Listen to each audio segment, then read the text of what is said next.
Good morning. Today, 9th September 2025, Tuesday. Wisdom of word of God morning ડિવોશનમાં આપ સર્વનો આવકાર કરવામાં આવે છે અને પ્રેમી સલામ પાઠવવામાં આવે છે. આજે સવારે આપણે નીતિવચનોના પુસ્તકમાંથી એનો 14મો અધ્યાય અને એની 25મી કલમ પર ટૂંકું મનન કરવા માગીએ છીએ અને પ્રભુનું વચન આ પ્રમાણે આપણને કહે છે, સાચો સાક્ષી જીવોને બચાવે છે, પણ જુઠ્ઠું બોલનાર કપટ કરે છે. એ જ પ્રમાણે NIV બાઇબલ પ્રમાણે Proverbs chapter 14 verse 25, a faithful witness saves lives but a false witness is deceitful. આ પ્રભુનું વચન છે ને જો આપણે પ્રભુના આ ટૂંકા મનનમાં જોઈએ તો આ પૃથ્વી પર બે પ્રકારના સાક્ષીઓ એ જોવા મળે છે. એક કે જે જુઠ્ઠા સાક્ષીઓ અને બીજા કે જે સાચા સાક્ષીઓ, એટલે કે false witnesses and true witnesses. હવે જે જુઠ્ઠા સાક્ષીઓ છે, બાઇબલ જે નીતિવચન 14મો અધ્યાય એની 25મી કલમ પ્રમાણે જે ઉદ્બોધન કરે છે, પણ જુઠ્ઠું બોલનાર કપટ કરે છે. હવે આ જે જુઠ્ઠા સાક્ષીઓ છે એ કોર્ટની ભાષામાં જોઈએ તો એ એમનું એક પ્રોફેશન હોય છે, રોજગારી હોય છે, અને એટલે એ લોકો જુઠ્ઠું એ સત્યના રૂપમાં બોલતા હોય છે અને એ જુઠ્ઠું બોલવા દ્વારા જાણે કે કપટ એ કરતા આપણને જોવા મળે છે. કારણ કે એમાં એમનો પોતાનો સેલ્ફ ઇન્ટરેસ્ટ હોય છે, પોતાનો સ્વાર્થ એ સમાયેલો હોય છે અને એ રીતે તેઓ એ પોતે તો ફાયદો લે છે, પણ એના દ્વારા બીજાઓની સાથે એ છેતરપિંડી એ કરે છે. અને આપણે બાઇબલમાં જોઈએ તો આખાનનું ઉદાહરણ એ આપણે જોઈ શકીએ છીએ કે આખાન એ જૂઠું બોલે છે. દેવ કે જેને રાજા તરીકે જોવામાં આવે છે, ન્યાયાધીશ તરીકે જોવામાં આવે છે, અને ઈશ્વર એને તક આપે છે, પણ તેમ છતાં એ જૂઠું બોલે છે. અને જૂઠું બોલવાથી એનો પોતાનો તો નાશ થાય છે, પણ જાણે કે એના કુટુંબનો પણ એ નાશ થતો હોય છે. અને આ જુઠ્ઠું મોટાભાગે એટલું બધું પાવરફુલ હોય છે, એ મોટાભાગે પાવરફુલ લોકો બોલતા હોય છે, સમૃદ્ધ લોકો બોલતા હોય છે, અને એટલે એ વધારે સત્યના રૂપમાં એ લોકો એને જોતા હોય છે. કારણ કે એમનામાં કોઈ પણ પ્રકારની એ જુઠ્ઠું બોલનાર હોય છે, એમને કોઈ પ્રકારની કરુણા, દયા, બીજા પ્રત્યે કોઈ પણ પ્રકારનો પ્રેમ એ હોતો નથી. અને હવે આપણને આવું થાય કે ઈશ્વર છે આ પૃથ્વી પર, તેમ છતાં આવું કેમ લોકો જુઠ્ઠું બોલતા હશે? તો જો આપણે પહેલો તિમોથી એનો 4થો અધ્યાય અને એની પહેલી અને બીજી કલમ જોઈએ તો ત્યાં લખ્યું છે, પણ પવિત્ર આત્મા સ્પષ્ટ કહે છે કે પાછલા સમયમાં કેટલાક માણસો ભૂલાવનાર, આત્માઓ પર તથા ભૂતોના ઉપદેશ પર ધ્યાન આપીને જુઠ્ઠું બોલનારા તથા જેઓના અંતઃકરણ ડમાયેલા છે એવા માણસોના દમથી વિશ્વાસનો ત્યાગ કરશે. અને એટલે છેલ્લા સમયમાં કેટલાક લોકો એવા હશે કે જેઓ જુઠ્ઠું બોલનારા હશે.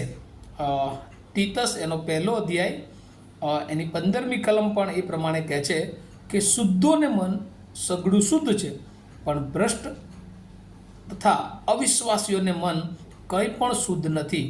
તેઓના મન તથા અંતઃકરણ એ ભ્રષ્ટ થયેલા હોય છે.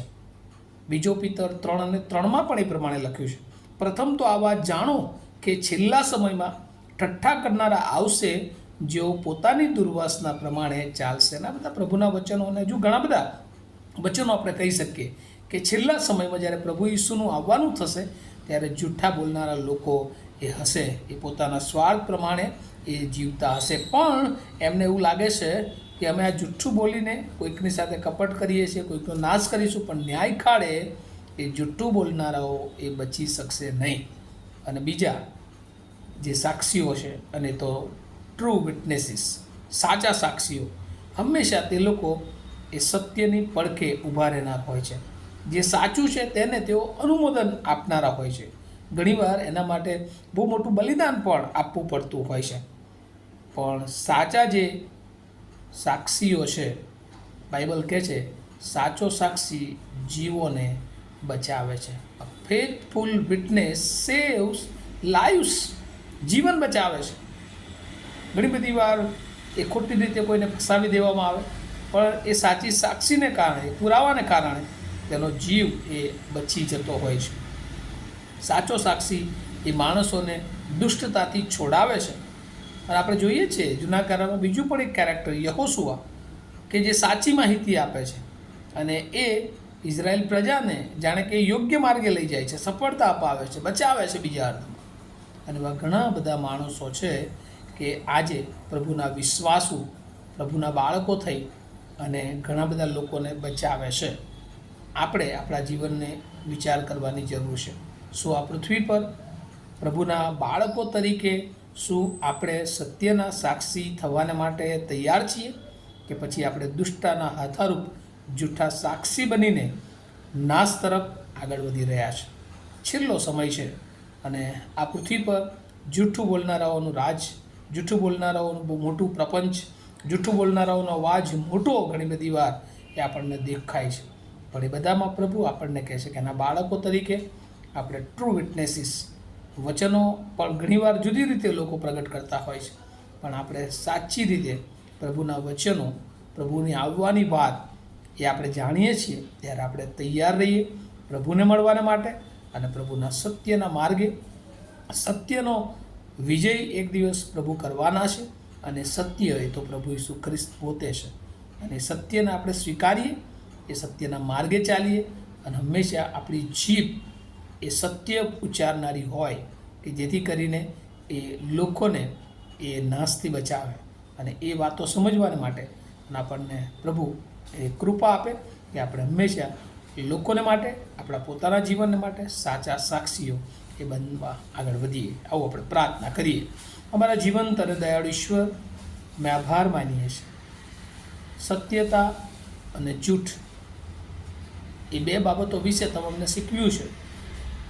ઘણી બધી વાર પ્રભુ અમે અમારી આસપાસ જોઈએ છીએ કે જૂઠ્ઠા લોકો એ બહુ ફળીભૂત થતા હોય, ફળવંત થતા હોય, આગળ વધતા હોય, ત્યારે પ્રભુ ઘણી બધી વાર સત્ય બોલવું એ ઘણી બધી વાર એ નુકસાન, બલિદાન આપનારું બની જાય.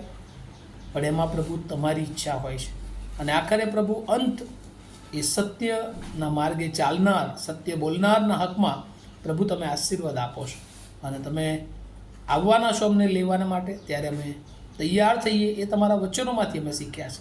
ત્યારે એ પ્રમાણે પ્રભુ તમે અમને સત્યના સાક્ષીઓ બનીને સત્ય વચન એ અમે સ્વીકારીએ અને સત્ય વચન એ બીજાઓ સુધી લઈ જઈએ અને હંમેશા બીજાઓને માટે સત્યના સાક્ષીઓ બનીએ એવી કૃપા માગતા મારી પ્રાર્થના ઈસુ પ્રભુના નામમાં સાંભળો, તેનો સ્વીકાર કરો. Amen. Have a nice day to all of you. Thank you.